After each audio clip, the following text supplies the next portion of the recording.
बीमार कर दिया मित्र देव को। पहले भी जैसे आप मेहमान आए थे सारे बीमार होकर ही गए। सर दर्द बन गया है ये मुल्क, ना चैन से जिएंगे ना जीने देंगे। एक श्राप है कि आपके नेबर हैं और हम तुम्हारे लिए वो अजियतनाक बनेंगे कि तुम्हें सफा हस्ती से मिटा देंगे। मोदी मेरी माले में वोट मोदी दूंगा, ये मेरा वादा है। मोदी जी जो ख्वाहिश मांग रहा है इनका ख्वाहिश को पूरी कर दो। अगर ये हमारे लाहौर में होता तो अब तक तो इसकी ख्वाहिश पूरी भी हो जाती। पाकिस्तान जिंदाबाद। जेल चले जाओगे कोई दिक्कत नहीं, मैं भिजवा दूंगा। मैं आपके लिए क्लैप करना चाहता हूँ। ये इंडिया के रहने वाले लोग हैं। मोदी देखो, कांग्रेस के जमाने में 1 रुपए में अनाज मिल जाता था, इसीलिए अनाज का फोटो छपा हुआ था 1 रुपए पे। और आज के जमाने में 1 रुपए में कुछ नहीं मिलता, इसीलिए ठेंगा छपा हुआ है। परचून वाले ने जाके दिंदा ने ते वो इंज वेखदा कहंदा यार तू फोटो नहीं देखी ते उत्ते लिखा है ठेंगा। अस्सलाम वालेकुम नाज़रीन, मैं हूं आपका अपना सरफराज विकी अल मशहूर सुसरा। नाज़रीन व्लॉग्स तो मैं आपके लिए जो व्लॉग आज बनाने लगा हूं और व्लॉग के अंदर मैं आपको ये दिखाऊंगा कि जो मित्र देव थे इनके, जो पहले मित्र देव थे और उसके बाद जो दूसरे मित्र देव बने, उन बेचारों की हालत बड़ी ख़राब हो गई। जब इंडिया का दौरा उन्होंने किया और मोदी से मुलाकात उन्होंने की तो उनकी हालत बड़ी ख़राब हो गई कि क्योंकि गंदगी इतनी है वहाँ पर। ये पहले वीडियो दिखाएं जी, मैं उसके बाद कमेंट्स करूँगा। हमें प्रगति के राह पर गाय को एक नई ये है जी न्यू मित्र देव जो इंडिया गए और इंडिया की गंदगी और पोल्यूशन और जो कुछ भी वहाँ पर जो हवाओं में गंदगी फैलाई रखी है मोदी को कुछ नहीं हो रहा और वो बेचारे खांस रहे हैं बार बार और छींके ले रहे हैं और बड़ा अजीबोगरीब उसकी हालत हुई हुई है। बीमार कर दिया मित्र देव को, पता नहीं खाना कोई गलत खिला दिया या गोबर ही चटवा दिया, क्या कर दिया क्या नहीं पता। मुझे तो इस चीज़ का नहीं पता कि गोबर का जूस बनाकर पिला दिया हो इन्होंने, क्योंकि उसको तो बेचारे को नहीं पता लगा होगा कि भी क्या चीज़ बन रही है क्या नहीं चीज़ बन रही है। और मोदी को कुछ नहीं हो रहा क्योंकि मोदी तो है यूज्ड टू, उसके तो रग रग में जो है ना वो समा गई बदबूएं, वो गंदगी उसकी तो रग रग में समा गई है, वो तो यूज्ड हो गए। पहले भी जैसे आप मेहमान आए थे सारे बीमार होकर ही गए।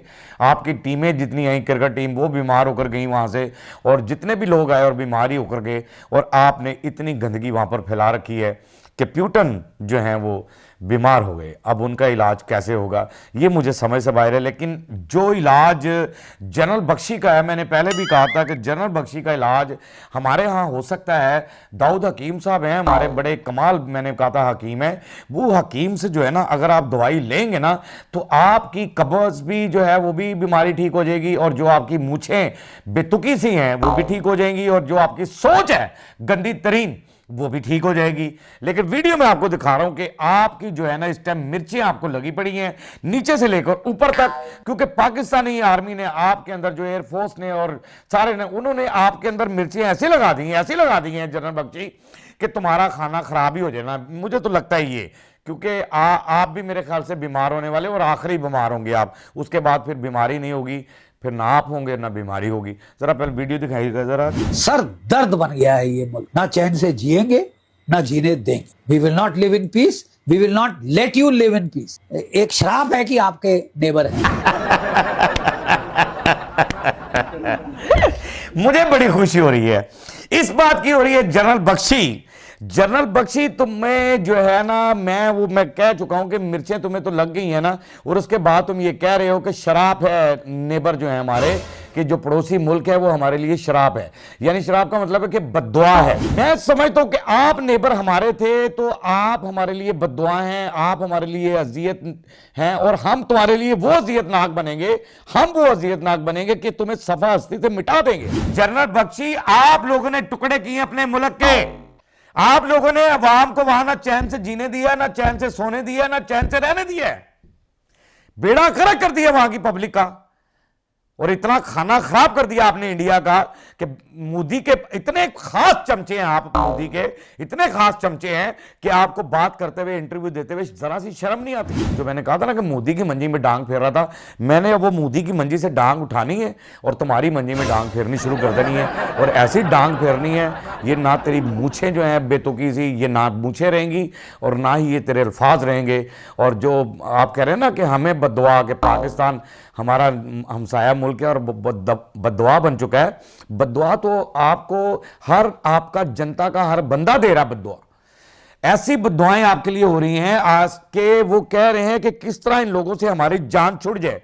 लेकिन कोई आपके चाहने वाले भी इतने कमाल हैं, ऐसे चाहने वाले हैं आपके कि मैं बता नहीं सकता। ओए होए होए।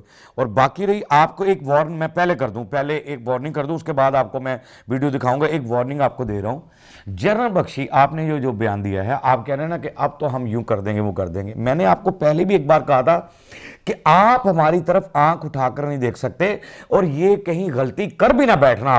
अब ये कहीं गलती कर भी ना बैठना। यकीन करें कि हमारी आर्मी तो आर्मी, हमारे जो लोग हैं ना, हम खुद पाकिस्तानी जो लोग हैं, ये भी आपकी उस जगह में घुसेंगे जहां आप सोच भी नहीं सकते हैं। वहां घुसेड़ के मारेंगे, वहां घुसेड़ के मारेंगे जहां आपने कभी सपने में भी ना सोचा होगा। ये मैं आपको वार्न कर रहा हूं। पहले क्लिप देख लें कि इनके जो अंधभक्त जो इनके हैं वो क्या कह रहे हैं। मैं मोदी मेरी माले में वोट मोदी दूंगा, ये मेरा वादा है। मोदी जी जो ख्वाहिश मांग रहा है इनका ख्वाहिश को पूरी कर दो।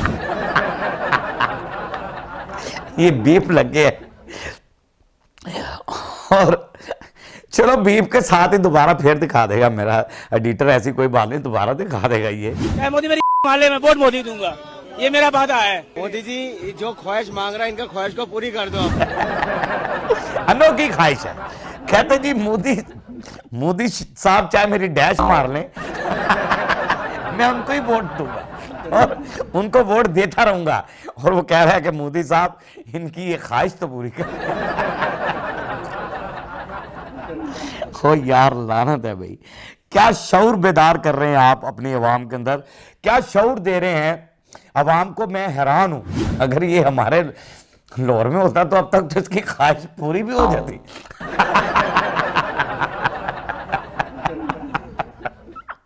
अब तक तो कई बंदे इसकी ख्वाहिश पूरी कर जाते, कोई ऐसी बात ही नहीं थी। अच्छा चलें, बहरहाल ये आदमी है क्योंकि मोदी ने जो है ना इन लोगों को ऐसा ही शौर दिया है। अच्छा जी, यहां पर अब बात आती है कि पाकिस्तान के शौर की। यानी ये बात तो हो गई, लेकिन पाकिस्तान के शौर की क्या बात आती है कि पाकिस्तान से, यानी पाकिस्तान इतना खूबसूरत मुल्क है, इतना खूबसूरत मुल्क है कि आज इंडियंस भी जो हैं वो क्या ख्वाहिश रखते हैं। दिखाइएगा जी, क्या ख्वाहिश रखते हैं। पाकिस्तान जिंदाबाद। जेल चले जाओगे? नहीं जाएंगे, कोई दिक्कत नहीं, मैं भिजवा दूंगा। बोलो आज के बाद पाकिस्तान जिंदाबाद नहीं बोलूंगा। क्यों नहीं बोलेंगे? क्या बात है, वेरी गुड यार। मैं आपके लिए क्लैप करना चाहता हूं। ये इंडिया के रहने वाले लोग हैं। मोदी देखो कि जनता अब क्या ख्वाहिश रख रही है कि पाकिस्तान चले जाएंगे। कहता बेहतरीन मुल्क है पाकिस्तान, और वाकई बेहतरीन मुल्क है। अल्लाह का शुक्र है पूरी दुनिया में हमारे मुल्क का नाम जो है वो रोशन है कि बेहतरीन मुल्क है पाकिस्तान। एक खूबसूरत मुल्क है और अल्लाह का शुक्र है कि हम पाकिस्तानी हैं। हमारी शनाख्त जो है वो पाकिस्तान की है कि हम पाकिस्तान से बिलोंग करते हैं। हमें ये खुशी है हमारी, ये अल्हम्दुलिल्लाह अल्हम्दुलिल्लाह हम इस पर शुक्र अदा करते हैं। और लानत है तुम पर कि तुम्हारी ही जनता ये कह रही है, तुम्हारे रहने वाले भारत के लोग ये चाह रहे हैं। वो कह रहा है कि जेल में, उसने कहा कोई दिक्कत नहीं है, जेल भी काट लेंगे, पाकिस्तान जिंदाबाद है।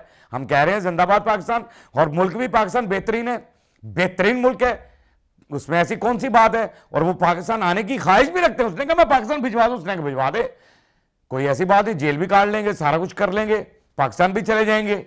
क्यों आना चाहते हैं यहां पर कि आपने वहां पर अमन नहीं रहने दिया, आपने वहां पर दंगा फसाद इतना करवाया, आपने हिंदू मुस्लिम में वो नफरत पैदा कर दी, वो तासुब पैदा कर दिया। एक लास्ट में मैं क्लिप आपको दिखाना चाहता हूं। मोदी से पहले जो दौर था उसमें क्या खुशहाली थी और उसके बाद जो है क्या बना मोदी के दौर में। दिखाइएगा जरा। कांग्रेस के जमाने में 1 रुपए में अनाज मिल जाता था, इसीलिए अनाज का फोटो छपा हुआ था 1 रुपए पे। और आज के जमाने में 1 रुपए में कुछ नहीं मिलता, इसीलिए ठेंगा छपा हुआ है। कि मोदी के दौर से, कांग्रेस का वो कह रही है मोदी के दौर से पहले कि 1 रुपए का अनाज आ जाता था, उस पर अनाज की फोटो बनी हुई थी कि 1 रुपए में बहुत कुछ मिल जाता था, 1 रुपए में ले आते थे कुछ ना कुछ। अब 1 रुपए का दौर उस टाइम था, तो 1 रुपए में अभी भी कुछ होता होगा, जाहिर है। कोई रुपया देखो, बड़ी बात है कि आज भी 1 रुपया वहाँ पर चल रहा है और सिक्का रुपये का वो चल रहा है। और आज कहती हैं कि उस पर ठेंगा बना के आज कुछ नहीं आता, क्योंकि परचून ने जाके दिंदे ने तो वो इंज वेखदा कहंदा यार तू फोटो नहीं देखी ते लिखा है ठेंगा कि तस्वीर नहीं देखी आपने कि ये जो तस्वीर बनी हुई है इसका मतलब है कि इसमें कुछ नहीं आता। आज मोदी के दौर में 1 रुपए में कुछ टॉफ़ी भी मेरे ख्याल से महंगी कर दी, उस पर भी कोई टैक्स लगाया हुआ था इन्होंने। हमें कोई टेंशन नहीं है, हमें कोई टेंशन नहीं है, हमें इसलिए कोई टेंशन नहीं है कि हमारा मुल्क जो है वो महफूज हाथों में है। हमारे जो सरहदों पर खड़े नौजवान हमारी ज़िंदगियों की हिफाजत फरमाते हैं, अल्लाह उन्हें कायम और दायम रखे, हमेशा उन नौजवानों को कायम और दायम रखे और उनमें वो पावर रखे, वो ताकत रखे कि वो हमारी हिफाजत करते रहें, हमारी नींदों की हिफाजत, हमारी ज़िंदगियों की हिफाजत, हमारे बच्चों की हिफाजत करते रहे। बाकी पाक आर्मी जिंदाबाद थी, जिंदाबाद है और जिंदाबाद रहेगी। पाकिस्तान जिंदाबाद था, जिंदाबाद है और जिंदाबाद रहेगा। इंशाअल्लाह ताला पाकिस्तान जिंदाबाद ही रहेगा, चाहे कुछ भी हो जाए, कोई भी आ जाए, किस तरह भी हो जाए, कोई मामले भी चल जाएं, हमारा पाकिस्तान जो है वो जिंदाबाद ही रहेगा इंशाअल्लाह ताला। बाकी हंसते रहें, मुस्कुराते रहें, हंसी वाली ज़िंदगी गुजारें, कभी किसी की दिल आज़ारी मत कीजिएगा, इज़्ज़त दें, इज़्ज़त लें, मोहब्बत बांटें और मोहब्बत हासिल करें और परवरदिगार पर यकीन रखें, क्योंकि सब ताकतें मेरे रब के अंदर हैं, वही सब कुछ कर सकता है। बेशक बेशक बेशक बेशक वही सब कुछ कर सकता है। हमने आपके लिए व्हाट्सअप भी बनाया, टिकटॉक भी बनाया, फेसबुक भी बनाई, उसे फॉलो कीजिएगा। मस्त चैनल को सब्सक्राइब करते रहें, लाइक करते रहें, कमेंट्स करते रहें और घंटी दबाना मत भूलिएगा, क्योंकि सुसरा आपके साथ है और जब तक जिंदा है आपके साथ रहेगा।